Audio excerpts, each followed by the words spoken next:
Bonjour à tous. Alors pour une fois, on n'est pas en mer, on a quitté le Zimbra. Et tant mieux parce que vu l'orage et la tempête qu'il y a en mer, mieux vaut être à l'abri ici. Ici, c'est chez Gérard Carodano. Gérard Carodano, c'est un pêcheur professionnel. Son commerce à lui, c'est le commerce des poissons et des invertébrés vivants pour les aquariums, pour les musées, un peu partout en Europe. Ben coiffe papa, c'est ça.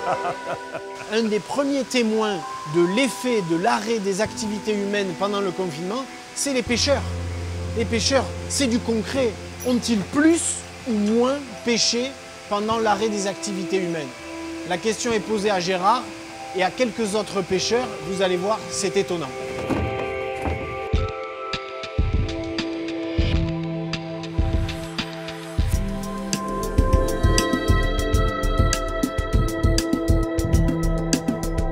Là, on a vraiment vu des espèces qui s'épanouissaient dans la baie de la Ciotat, alors que quand on arrivait à les voir, les dauphins, les marlins bleus, c'était vraiment ou très tôt le matin.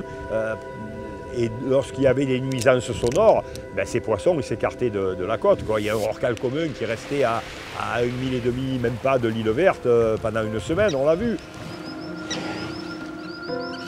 Et cette année, moi, d'habitude, je prends 1 ou 2 marlins dans l'année. Cette année, j'en ai pêché 14.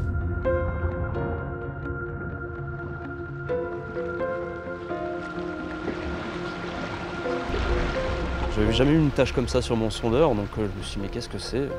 Dans le doute, je cale. Donc j'encercle le poisson.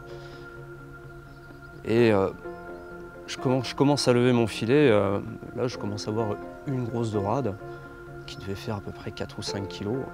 Je me dis, tiens, c'est beau, c'est étonnant. On ne voit pas souvent des poissons comme ça. Et une deuxième qui commence à monter. Alors là, ça a été, je me dis, c'est pas possible. C'est quand même pas, ça va pas être ça tout le long du filet quand même. Et il s'avérait que si, ça a été ça tout le long du filet. Elle montait à la chaîne, hein, des poissons énormes. Dans le filet, il devait y avoir au moins 600 kg de poissons. J'ai dû en perdre au moins la moitié. Ce jour-là, de toute façon, sur le bateau, pour moi, ça a été un petit peu l'euphorie. J'avais jamais vu des poissons de cette taille.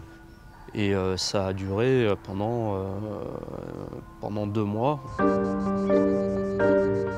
Tous ces poissons qui n'ont pas été pêchés parce qu'il y avait beaucoup moins de pêcheurs plaisanciers aussi, c'est des poissons qui sont restés dans la mer aussi. Il y a quand même une pression de pêche récréative qui est relativement importante. Et pendant 2 mois, là, il n'y avait personne. Dès qu'il y avait un bateau qui sortait, ils se prenaient l'hélicoptère dessus et c'était hyper surveillé. Nous, on voyait l'hélico tous les jours et puis les vedettes de gendarmes faisaient un travail considérable, quoi.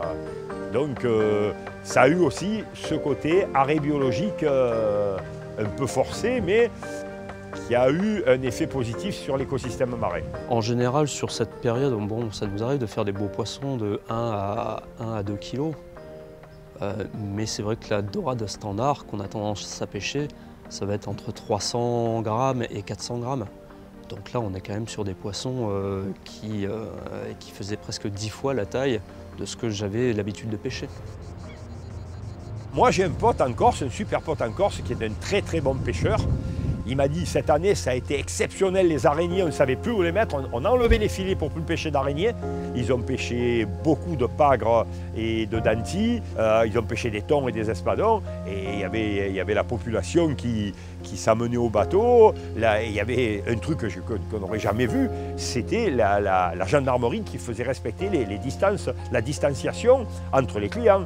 Et ça, moi, j'ai jamais vu ça à un étalage de pêcheurs.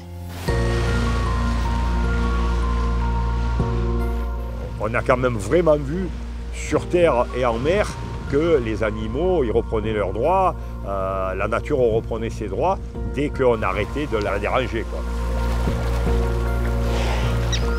Je crois que ces quelques témoignages de pêcheurs professionnels nous montrent qu'il semblerait qu'il y ait bien eu un effet de l'arrêt de l'activité humaine sur la biodiversité. Ce qui prouve bien que, puisque la pêche, elle, ne s'est pas vraiment arrêtée pendant le confinement, elle a continué un peu, puisque là, hélas, la plupart des grandes pollutions n'ont pas été complètement arrêtées, la vraie chose qui a changé, c'est le dérangement, c'est le trafic maritime. c'est l'occupation du littoral, c'est les nuisances sonores. Eh bien, rien que cet arrêt-là semble avoir eu un effet sur la petite pêche locale.